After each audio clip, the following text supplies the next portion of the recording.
I know I've only got 20 something subscribers in this video at the top of this video, but I just had to have a reaction to People with Disabilities Australia, the supposedly peak bodies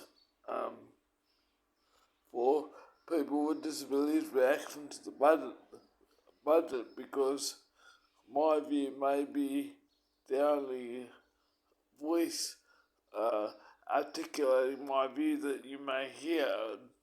And as per usual, I'm just stunned by the reaction of People with Disabilities Australia and other disability groups about the federal budget. It's amazing to me that they are supportive of extra spending measures at this time when the world economy is going the way it is, with inflation going the way it is.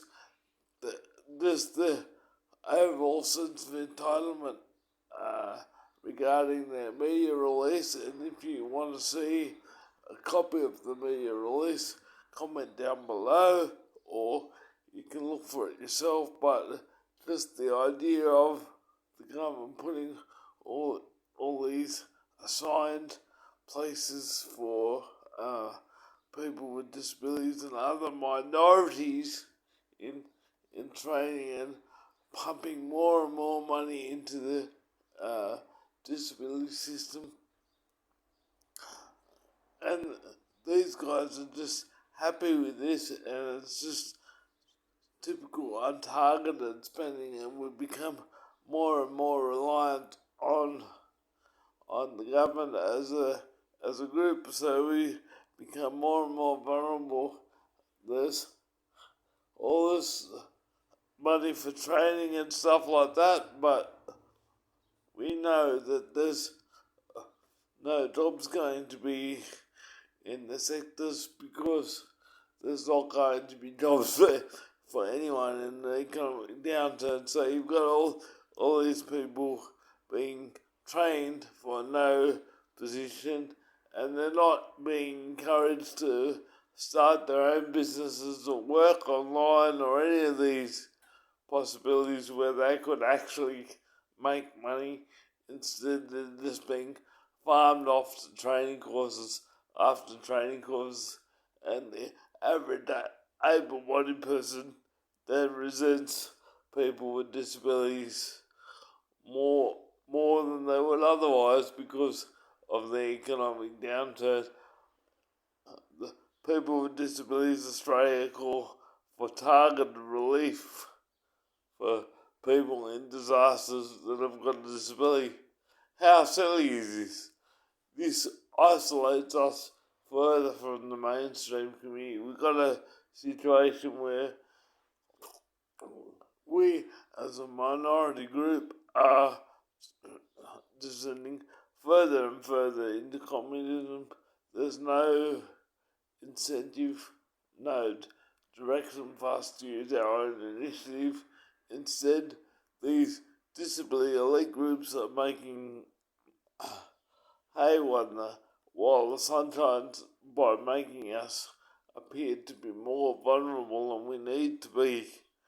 And as I said, I know this video may not get viewed many times, and my views are very, very different to the mainstream, but I have a disability, cerebral palsy, and I believe that lived experience gives me a valid point of view to say these points that I've raised in this video, and more importantly, my views on this video may be the only time you hear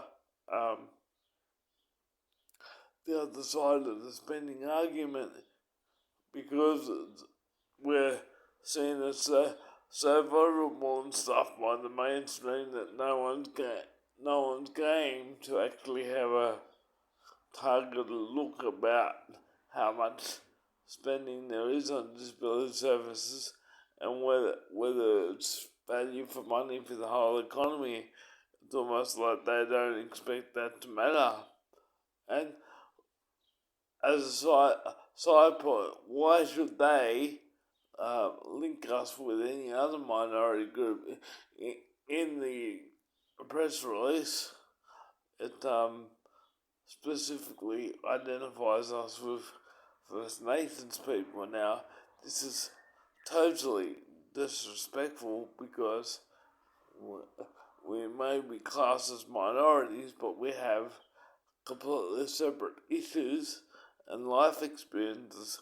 So how can we be included?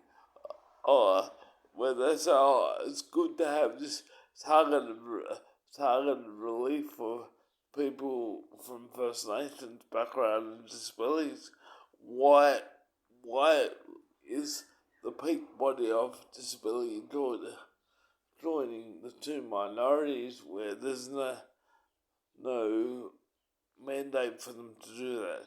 Anyway, they're my views. I hope somebody watches this video right to the end, but at least my views on the budget have been recorded. So there you go. And if you are listening to this point, thank you for listening.